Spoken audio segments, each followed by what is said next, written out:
What's up, everybody? Sober experience. Welcome home.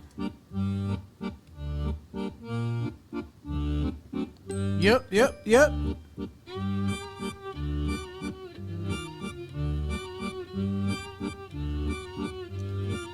Sounds like, like music you want to chop somebody's fingers off to. It's beautiful. It's called The Fishmongers by Tom Hagerman. Super like Eastern Bloc Ruski style.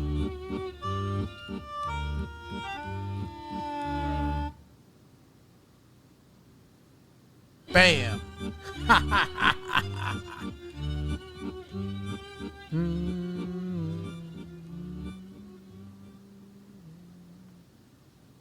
Hey, what's up, everybody? Welcome back. Sober Experience. Please share, subscribe on all podcast platforms, on our YouTube channel, The Sober Experience. It's got that little decal there with a giant cup of coffee being, whatever, walked around by a human.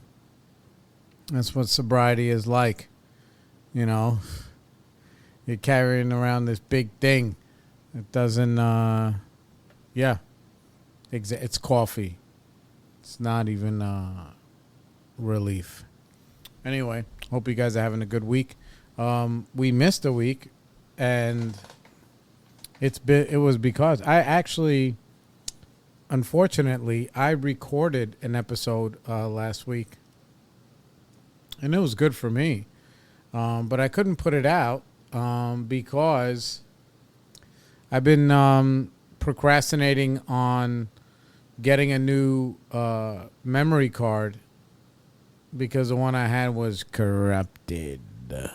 Yeah, so, and I just put it off, and then, I sat here and I fucking babbled. I babbled for whatever, 30, 40 minutes, and then, and it was all like crazy. Like it couldn't have been uploaded. So I'm sorry about that. And I was contemplating on how to move forward because you guys we're working out of this book. We're still in the first step. Last week was all about unmanageability and reservations.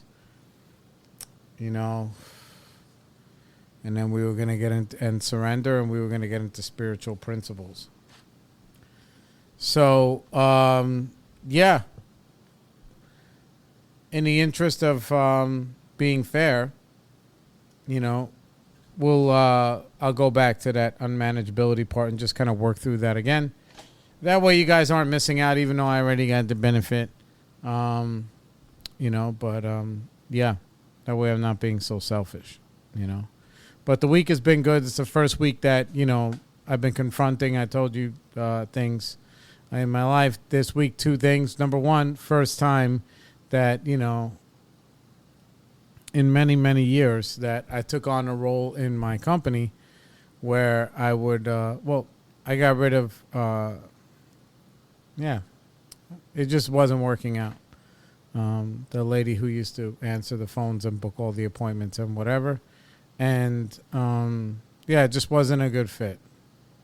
And we had some other mobility things going on in the company. So there was not an opportunity.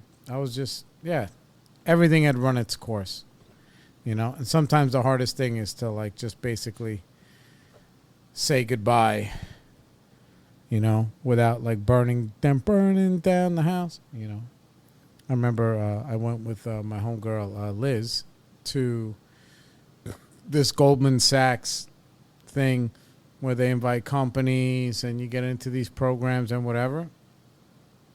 Honestly, I've just been too chicken shit to join any of them, even though I kind of qualify. Anyway, so like everybody was up there, Bloomberg, the guys in Goldman, everybody. And they all said the same thing. The hardest thing about having a business is letting people go. It's like the hardest thing. Yeah. So that wasn't easy. So it was the first week that I absorbed that person's role, her role. And then also at the same time, we had the conversation, which was tough with my middle kid, about one-way traffic in the house, and we need more participation and consideration from them. And it wasn't where nobody was really getting punished, but at the same time, some more accountability. So that's that. Anyway, so it's been an eventful week as far as like turning this ship around. And it was it's important. Anyway, so let's get into unmanageability. Still in the first step, dog. We're going to be in the, hopefully another, after this week, maybe next week, at the end of next week, we'll be done. And please let us know if this stuff is helping you. That would be great. But I know it's helping me. So, I guess, sharing is caring. Okay, unmanageability. The first step asks us to admit two things. One, that we are powerless over our addiction, whatever that is. And two, that our lives have become unmanageable. Actually, and for me, and I always reiterate this, it's hard for me to change anything until it becomes unbearable. Forget about unmanageability. Unmanageability, I can actually function in, I can. I like to be just a little bit, in one sense, I wouldn't say uncomfortable, but a little bit about the, oh my God, the poor me thing. Where I was thinking about this today, actually, that, I don't mind cleaning up messes in my own life. I don't like to make the mess. If I make the mess and I got to clean it, then there's guilt and shame and whatever that comes along with that. And that's like a cycle of me continuously making messes. Versus like life will give you a mess or that kind of stuff. And that I don't mind so much versus when it's by my own hand. All right, let's continue on. Actually, we would be hard-pressed to admit one and not the other, true? Our unmanageability is the outward evidence of our powerlessness, which is true. It's true. So it's something that's visible is how my life is being run. Or am I being kind to everybody within reason? Are my bills being paid on time? Am I showing up to my responsibilities? These are things that are like on the outside that, that if they're off kilter, that means there's some other part of my life that I'm participating in against my will. That's, basically making me behave that way. Yeah. Let me see. Yeah. There are two types of unmanageability. Outward unmanageability, the kind that can be seen by others, and inner personal unmanageability.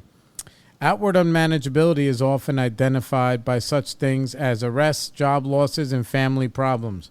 I haven't been arrested in a long time. Job losses. Listen, in 1 week answering the phone, I yelled at 3 people and I wouldn't say fired, but refused service to 2. So, yeah, I got to work on that. But also, like the sense of entitlement that I was speaking about before, running into that, man. These people, they're just like, they're fucking rude. And I don't know how, like, the former staff lady, I don't know how she dealt with it. Or maybe I just had a bad week. But, like, yeah, people were fine. I was like, yo. It's like, no. You got to call somebody else. They're like, huh? I'm like, oh, no, I don't have to do anything. It's beautiful. I don't have to do anything, I can tell you to go fuck yourself. And that's that. And you can tell everybody that you know that I said that, which is great, because if they're anything like you, I don't want them either. And that's nice. I work 80 hours a week, so I have that right, which is beautiful. Anyway. Some of our members have been incarcerated. I've been in jail, not prison. Some have never been able to sustain any kind of relationship for more than a few months. This what used to be me. Some of us have been cut off from our families and never asked to contact again. That has not been the case, so I can move on. Even before, man, my family, I came from a family of people who didn't really mind. Inner or personal unmanageability is often identified by unhealthy and untrue belief systems about ourselves. Okay, now we're touching on stuff. The world we live in and the people in our lives.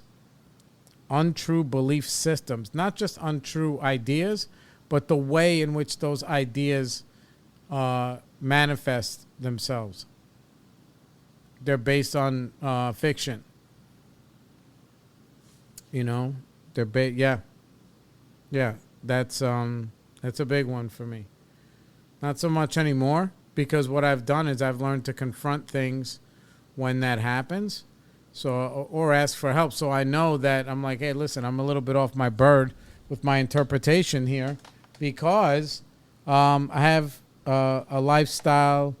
Not to say lifestyle. I've had a lifelong history of taking everything the wrong way. So there's that, you know. Okay. We may believe we are worthless. No.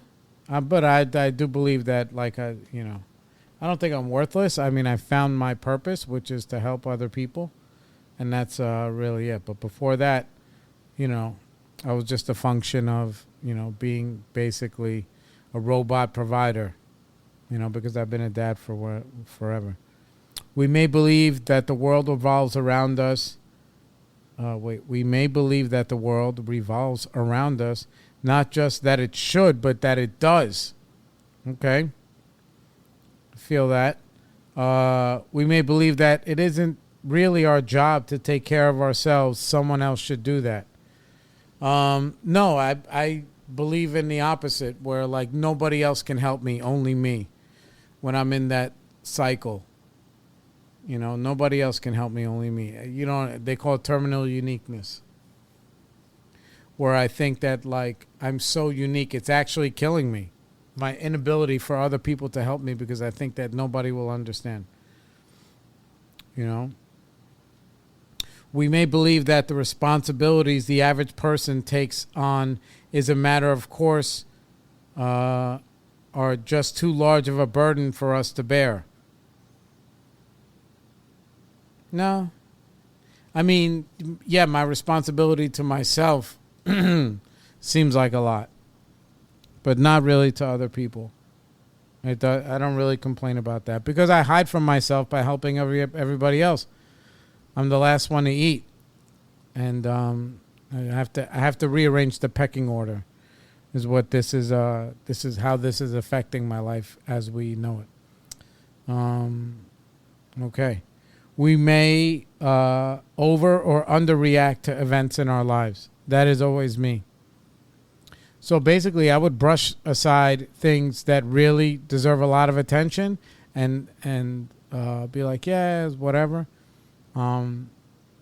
Examples of that are sprinkled all throughout my existence, and then little small things I would blow way out of proportion.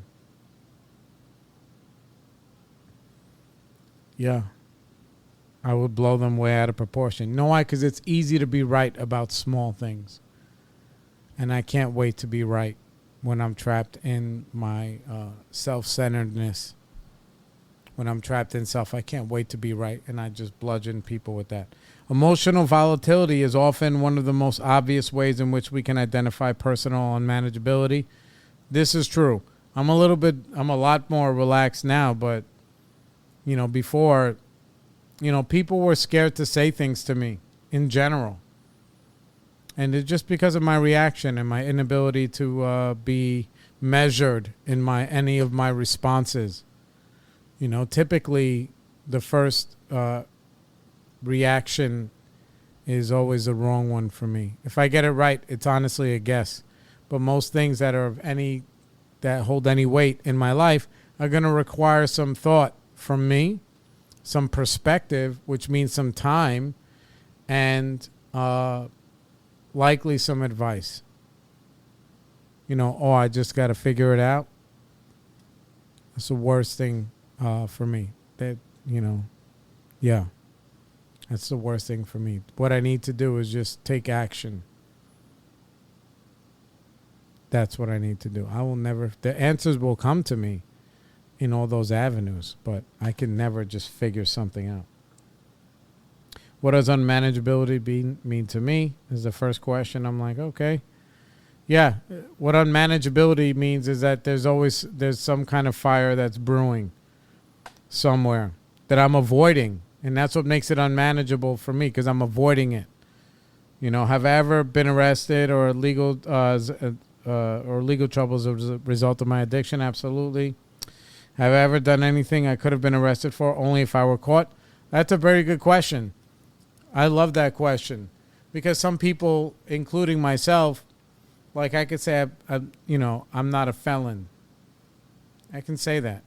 But I cannot say that I've never committed felonies. I've committed them, but I just never got caught. And that's one of those blind spots that, many people who live with addiction, again, whether it's food, sex, gambling, relationships, alcohol, drugs, whatever, that if I don't get caught, it doesn't exist. As long as nobody else knows, it doesn't exist. Only I know. And you can lie to yourself for as long as you want. Yeah. What trouble have I had at work because of my addiction?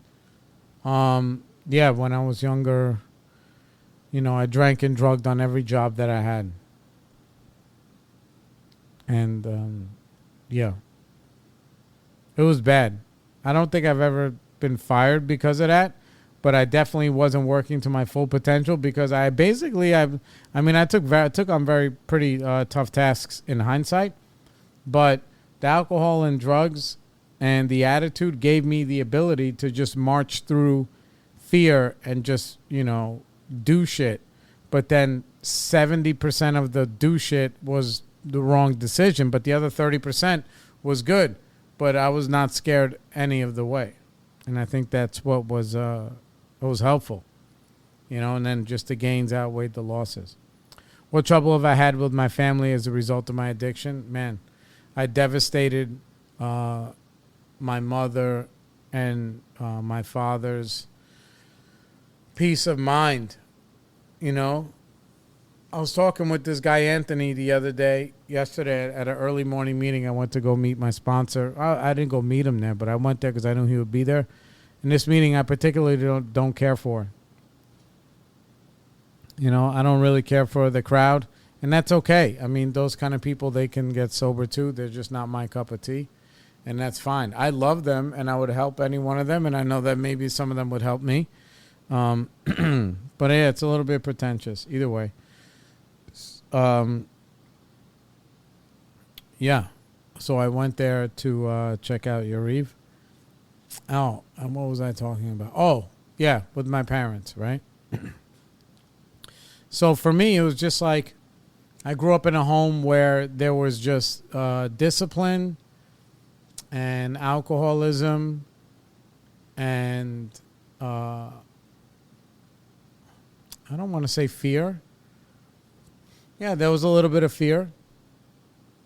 But this is what I mean. It's like, most people, from what I understand, and this is how, like, I kind of give my dad, like, a little bit of grace. My mom just drank. There was a lot of judgment. My mom drank every day. She went to work every day. She was a very principled person.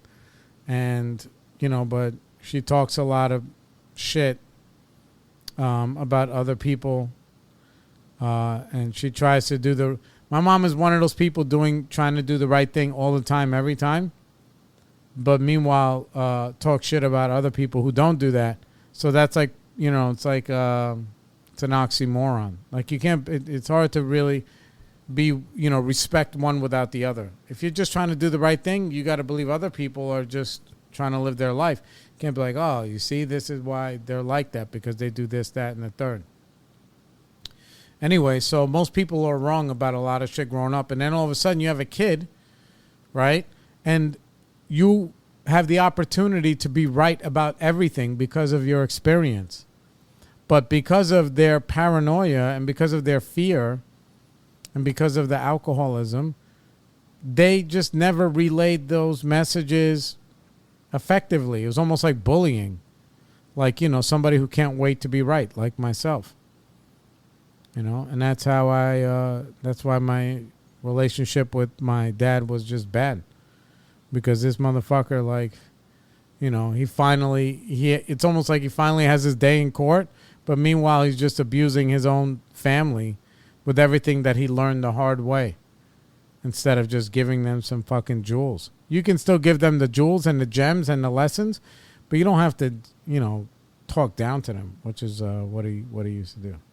Anyway, and my response, even if I had great parents, and I had pretty good ones, it didn't matter. I was trapped in running away. I ran away from myself. I ran away from them. All I wanted to do, I was telling the guy, Anthony, I said, dude, I didn't even know that I needed drink until I took one. I was like, wow, I needed that. And then I was off to the races. Yeah. Do I insist on having my own way? No. Over time, I've learned that my way isn't always in the best interest of myself. So I want to do things my way.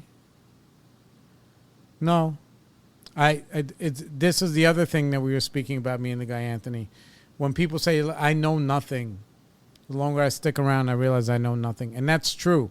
And this kind of delves into that. I don't know anything, but I have experience that I can draw from.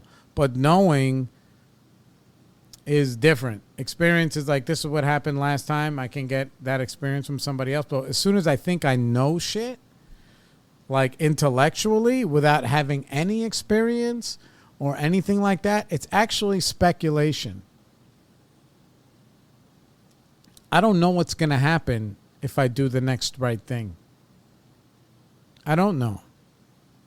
I have an idea of what's not going to happen, which is, like I said, making a mess by my own hands. So I have an idea of that, but I don't know what's going to happen, and I can just share my experience. My wife was telling me yesterday, she's like, she said that. She's like, you like to tell people what to do. And I was like, oh no, we are misinterpreting each other. I like to share things that work for me. That's not me telling you what to do. I see you suffering, and then I'm like, okay, well, it's been 6 months or 5 months since you have exercised regularly. And meanwhile, my wife was a gym rat, 3-4 days minimum in the gym every some kind of exercise every day.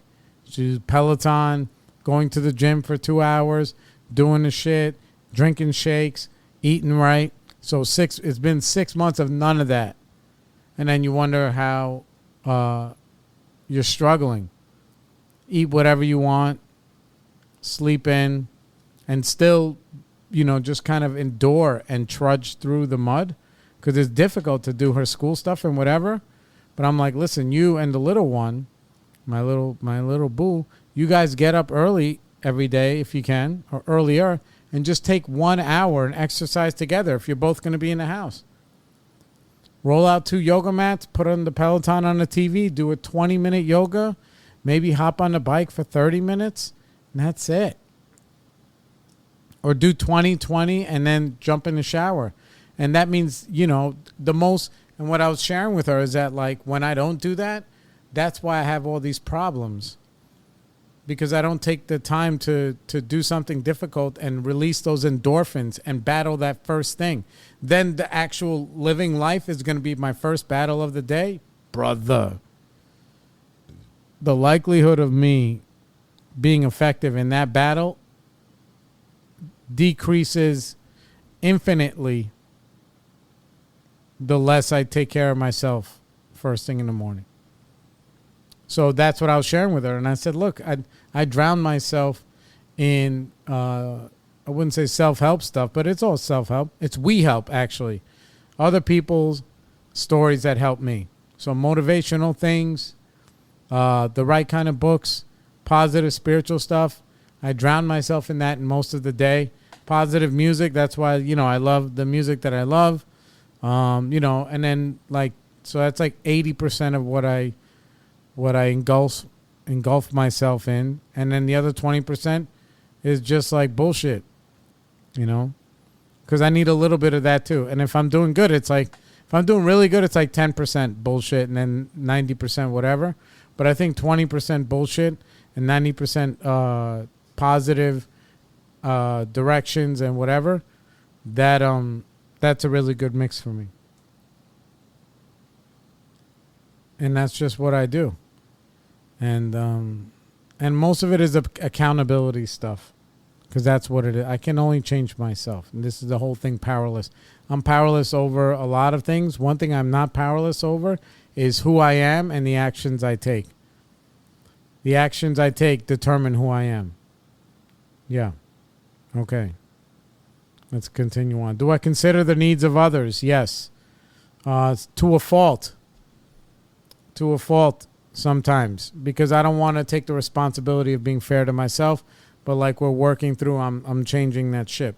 And you guys are working through it with me. We got, we let go of one person from the company. We had a tough conversation with the kid, blah, blah, blah. I'm doing all the things that I've been avoiding. Most of my life is really good, but it could be way better. If I just, I take some time and just accomplish these tasks one at a time. Do I accept responsibility for my life and my actions? Yes. Yeah, I do.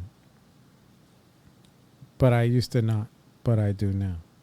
Am I able to carry out my daily responsibilities without becoming overwhelmed?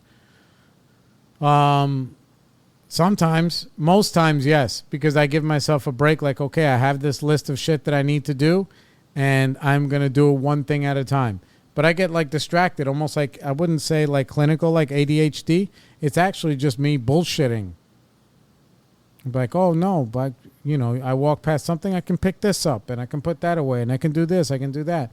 Instead of like, hey man, sit down, go through your fucking vehicle insurance and wonder why you're paying $1,200 a month and it's too high, and shop around.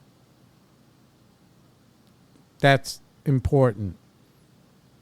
If you just take 30 minutes and do that, then it gets done, and then you can still pick up stuff around your area, and then just clean up your shop, whatever, your workspace. Okay. Do I fall apart the minute things don't go according to plan? I do not. But I impulsively get, I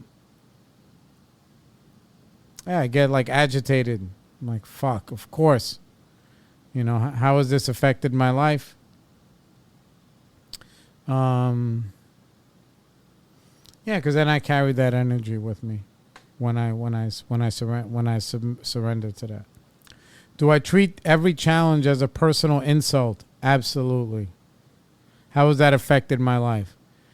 When I explained to my wife that I was just sharing things that work for me because I love you, and you and the little one are suffering. Like I even said, I said, dude, my little one, she took like 7 classes first semester in college. I'm like, bro, that's way too much. You got to go at your own speed. It's good to challenge yourself. She already dropped one. And then I have to have a conversation with them like, look, if you need to get extra help, you can. Or if you need to drop more classes, that's fine after the first semester. And then you got to balance out your life, which is like taking care of yourself, eating right, getting exercise, and doing your schoolwork. Like, so what? If it's an associate's degree and it takes you 3 years to get it instead of 2, who gives a shit? It's better than trying to get it in 2 and then suffering and then quitting. Because it's going to be hard if you do it your way. That's how it goes. Yeah. Anyway, so when I relay that message to them, they get insulted, similar to my wife. All right. Do I maintain crisis mentality, responding to every situation with panic? Not anymore, but I used to. That was like a very big thing for me, you know. And so I was in a constant state of panic and nervousness. Do I ignore signs that something may be seriously wrong with my health or with my children, thinking things will work out somehow? With my health, no. With my children, no. But with a lot of other parts of my house, my life, yes. Specifically, really just my business and my finances. And I'm not in bad shape financially, but I'm a little bit irresponsible. And that's just the truth. You know, and I'm like, but, you know, it'll work out. Like, no. When in real danger, have I ever been either indifferent to that danger or somehow unable to protect myself as a result of my addiction? I shouldn't even say my addiction, as a result of my personality. Yes. Yeah. Like I said, I disregarded things that I should take a closer look at, and then I blow things out of proportion that I should not. So now when I get a little bit of anxiety and a little bit of fear, I realize that's actually an alert system for me, that I need to be, that I need to be taking things a little bit more seriously. Have I harmed someone as a result of my addiction? Yes, everybody who loved me. Emotional, mental torture. You know, again, never giving anybody a peaceful moment.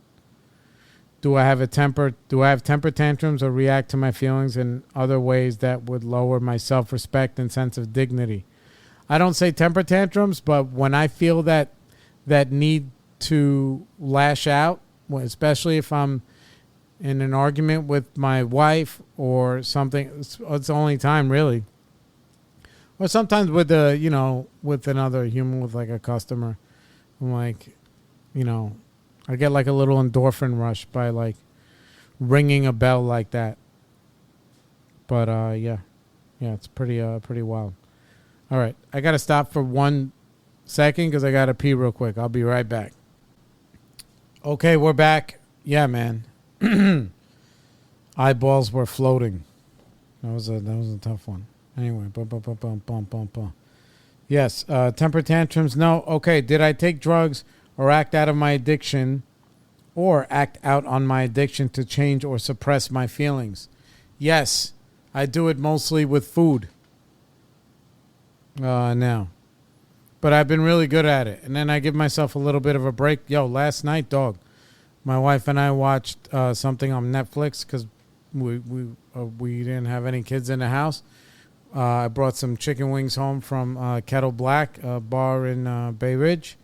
And we ordered some Carvel.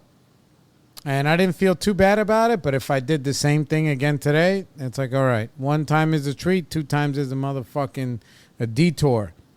3 times is a habit, which I don't want to do. Okay, what was I trying to change or suppress? Honestly, yeah. You know, when it comes to my procrastination, it's really, I just don't want to be, I don't want to be great as much as I want to have excuses. It's not that I don't want to be great. I want to have excuses on why I can't be great by my own standards. Okay, what else do we have here? Oh, all right. We got a little bit of time. All right, we're going to go over reservations. Reservations are places in our program that we have reserved for relapse. They may be built around the idea that we can retain a small measure of control, something like, okay, I can accept that I can't control my using, but I can still sell drugs, can I? That's weird. Or, We may think we may remain friends with people who we used with or bought drugs from. People, places, and things, very important. Like, because I'm changing my life, I shouldn't expect everybody else's life to change, but if I'm really growing, eventually I'm going to outgrow some people in some areas of my life. And it doesn't mean that I should cut them off. It just means that, like, a little bit at a time, they just need to be compartmentalized, because I have a tendency to go backwards instead of forwards. I have to go uphill every day. That's what I have to do. It's very hard for me to stay still. I typically either go up or go down. And so some people, they're not going to get left in the dust, but they're on their way. And that's a different thing versus cutting somebody off like, yeah, fuck them, they're zero. Instead of like, no, they're on their way. I'm just in a different spot. Let me see. Or we may think we can remain friends with people. We bought drugs. No, okay. We may think that certain parts of the program don't apply to us. Certain parts of the rules. What are the rules? The rules are, if you do your best to live honestly and you don't hurt anybody, when you're thinking about yourself or you're thinking about somebody else before you make any decision. So you can think about yourself, but you need to consider the other person. That's the difference. It can't be all about them or all about you. It has to be about you, but you need to consider other people. And if you do that, then in the long run, you're going to be a lot happier, because you're going to, I'll sleep better. I have better conscience. I don't feel the need to protect myself from everybody. And I think that's a major key, because then it just robs me of my time and my joy. We may think there's something we just can't face clean. A serious illness, for instance, a death or a loved one, and a plan to use if ever that happens. No, I never had that, any specific thing. We may think that after we've accomplished some goal, made a certain amount of money, or been clean for a certain number of years, then we'll be able to control our using. Yeah, it's like if my addiction was relationships and just hopping from one to another, it's, what do they call them? Like, serial monogamist, if you want to say that. I spent very little of my life without somebody warm to call. And that's the truth. And then I learned how to not be so desperate in that way. But, yeah. But what happened was, let's say I took a 6-month break one time after a wild breakup. Yeah, it took like 6 months. I was like, I'm not going to do anything. Brother. And I didn't do anything. I just, I left the matches in a drawer for 6 months. And then what did I do? When I was like, I think I'm ready now. I didn't do any real work on myself. I pulled them back out and lit another fire right away. And then thinking to myself, this is just how things are. This is just how I am. Okay, reservations are usually tucked away in the back of our minds. We are not always fully conscious of them. It is essential that we expose any reservations we may have and cancel them right here, right now. Right here, right now, right here, right now. That's the first thing that came to my mind. Have I accepted the full measure of my disease? Yes. The full measure is I can never really 100% trust my own mind. And this is not something that medication or whatever will fix. This is just an emotional and spiritual malady that I have to surrender to the fact that I need all of the help that I need. I need all of you in my life. I need a community of people who, even if they don't have my best interest in mind, they have good principles that they can share with me. or accountability. I learned a lot from people that I don't like when they would tell me shit about myself. And I had to admit a little bit of it was true. Yeah. Do I think I can still associate with people connected with my addiction? No. Can I still go to places where I used? I was in a bar yesterday, but I don't recommend that. I don't really go unless I have to. I choose to, but it's not a place where do I think it's wise to keep drugs and paraphernalia around just to remind myself or test my recovery? No, but I can honestly say this, that what does happen is, I'll reminisce and listen to, old, I love music from the 90s because that was my heydays. Funny because I was talking to my wife about this yesterday when we figure out what to watch. And like just that nostalgia of those times. And, I can get carried away with that. 90s alternative, 90s hardcore, 90s rap, 90s dancehall, 90s R&B, 90s movies. Anyway, so there was this movie that I used to watch over and over because I had it taped when I was a kid. And it's a fantastic movie. I haven't seen it in 30 years. And I told my wife yesterday, I said, I haven't seen this thing in 30 years, but I used to love it. It's called Where the Day Takes You. And it's a great movie. And it's about like, homeless young people, I think in L.A. Kids of all different walks of life, kids and young adults, like late teens, early 20s, some 30s, that they're just living in addiction and in the street and living free. But it's not all sunshine and rainbows.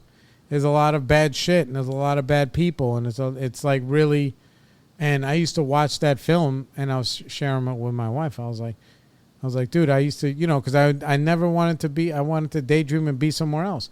Meanwhile, when I was out of my parents' home, that's how I lived.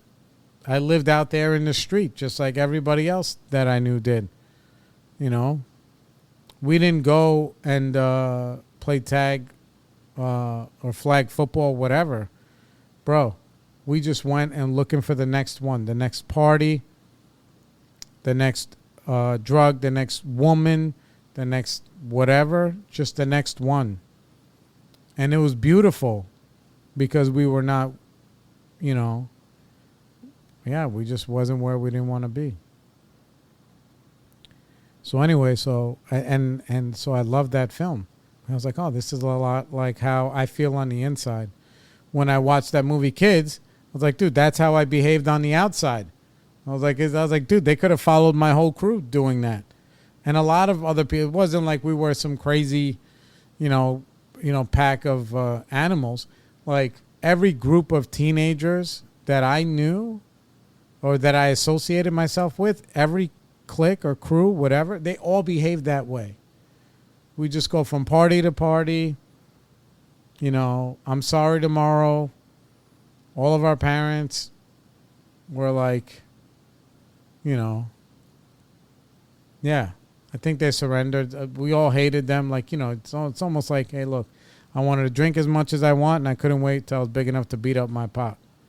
Like, those are like my life goals. I need to drink and get as high as much as I can, hang out with as many women as I can, and I can't wait to the day that I can just do that. Anyway, so when I'm describing this movie to Emily, she's like, oh, it sounds fucking sad. I was like, oh my God, yeah. She's like, yeah, it sounds sad, but the shit that happens in the street like that, drugs, ODs, people getting beat up, people getting shot, we'll call it trauma bonding, She's like, it sounds really sad. And I was like, oh my God, I never even thought about it like that. She's like, yeah, do you think your perspective would be different now? Because I was like, oh, maybe I'll watch it with my little boo, Like, oh, this is how it was in the 90s. But it's probably a sad film. And I'm like, dude, man. Well, at the time, it was just life. That was our life. And it was filled, I guess, with a lot of sadness. Yeah. So that's what I mean. In my mind, I can drift into those areas. I'm like, I remember this, and I remember that, and I remember this. And I don't, and I'm like, wow, that was crazy that happened to that person. And now we lost that person. You know. Yeah. Yeah, so I can't wallow in, I can't stay there too long. You know. I'm happy that I lived that. But I can't stay there. And then my kids, they don't live that. And I'm like, oh. That's in my mind, I'm like, that's why they're fucking babies, Bo. You know. They weren't in 8th grade, crashing cars or somebody ODing at a party, and or whatever, Anyway. Let me see. Do I think that, wait, let me see. Okay. Is there something I think I can't get through clean? Some event that may happen that will be so painful that I'll have to use to survive the hurt? No. Drugs and alcohol, no. But I don't know what I would do if my wife got sick. If she got sick and something bad happened to her, or I had to take care of her, if I have to take care of her, whatever, fine. But if something bad happened to her and she was gone, I would be devastated. It would be a lot for me. And I wouldn't want anybody to try and help me, and that's the problem. So I have to think about that and work on that. But not obsessively dwell on that, but that has to be on the menu. Do I think that some amount of clean time or with different life circumstances I will be able to control my using? No. I can't control anything. It's funny. The only thing I can really control, I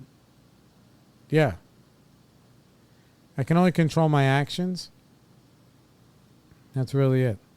And even then, I have to really push myself a lot. What reservations am I holding on to?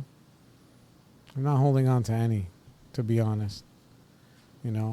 Thank God that I have a community of people who will help me, because I can't do it on my own. I always say the same thing: without help, it is too much for us. But there is one who has all power. That one is God. May you find him now.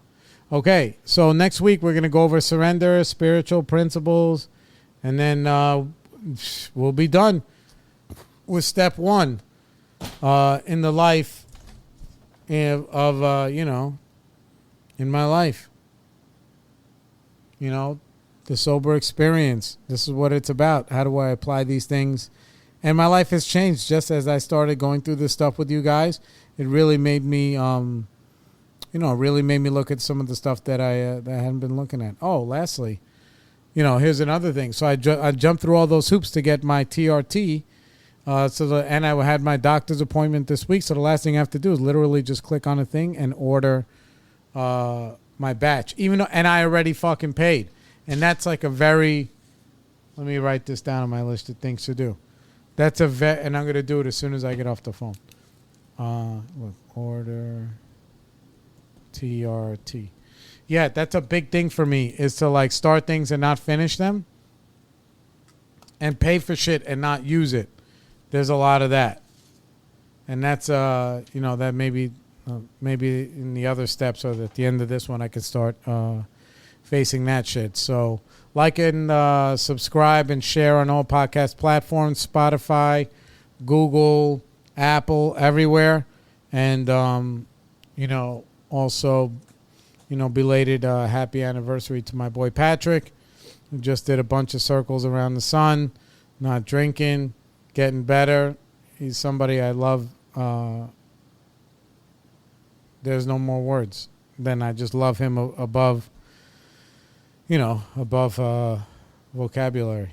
But I'll blame that also on the vaccine. All right. Love you guys. Peace.